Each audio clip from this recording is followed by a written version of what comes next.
ազգային ժողովի հարգելի պատգամավորներ, կառավարության հարգելի անդամներ, հարգելի ներկաներ, սիրելի ժողովուրդ։ Վերջին 7 տարիներին մենք առաջնորդել ենք Հայաստանի Հանրապետությունը։ Մենք տեսել ենք պարտություն եւ ձախողում, մենք տեսել ենք լաց եւ ատամների կրճտոց։ Մենք տեսել ենք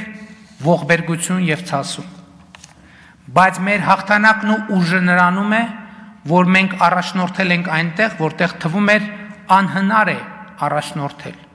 որտեղ սովորաբար առաջնորդություն չի լինում,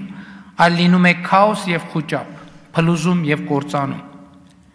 Մենք առաջնորդել ենք եւ զուգահեռ իրական պետություն, իրական անկախություն եւ հետեւաբար ազատություն, բարեկեցություն, երջանկություն ունենալու հնարավորություն ենք փնտրել մեր հայրենիք պետության, Հայաստանի Հանրապետության ու նրա ժողովրդի համար եւ ստեղծել ենք այդ հնարավորությունը եւ ուզում եմ ասել ստեղծել ենք այդ հնարավորությունը արդեն այսօր սա կարող եմ ասել բարձր եւ վստահ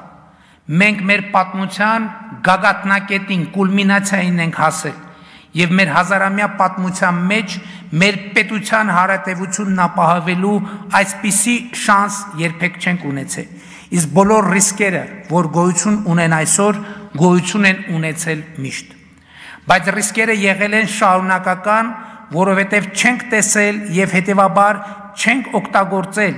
այդ ռիսկերը կառավարելու եւ չեզոքացնելու հնարավորությունը իսկ այսօր տեսնում ենք կառավարում ենք չեզոքացնում ենք եւ այս համատեքստում են տեղավորվում այն քայլերը որոնք ձեռնարկում ենք վերջին տարիներին հարևանների հետ հարաբերությունների կարգավորման օրակարգ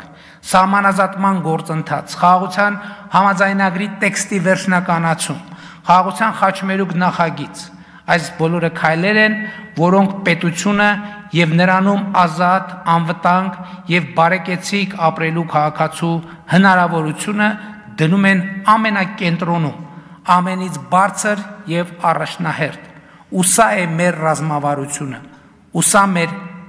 հարգանքի մեծագույն տուրքն է մեր բոլոր նահատակներին հարգելի ներկաներ սիրելի ժողովուրդ այս մտածումների համախումբն է իրական Հայաստանի գաղափարախոսությունը որի գործնական նպատակը Հայաստանի Հանրապետության հարատեվությունը ապահովող կիրառելի հայեցակարգի ձևակերպումն է եւ այդ հայեցակարգը այդ բանաձևը ձևակերպվում է եթե չասենք ձևակերպված է այսօր Հայաստանում սկսվել է հեղափոխություն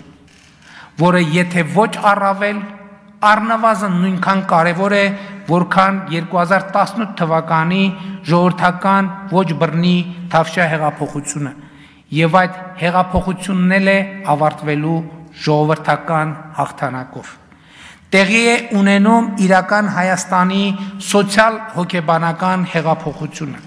այդ հեղափոխության առանցքային արձանագրումն այն է որ վերջին մի քանի հարյուրամյակներում առաջին անգամ միջազգայինորեն ճանաչված մեր պետությունը եւ մեր հայրենիքը նույնական են մեր հայրենիքը Հայաստանն է պետությունը որում ապրում ենք նույնպես Հայաստանն է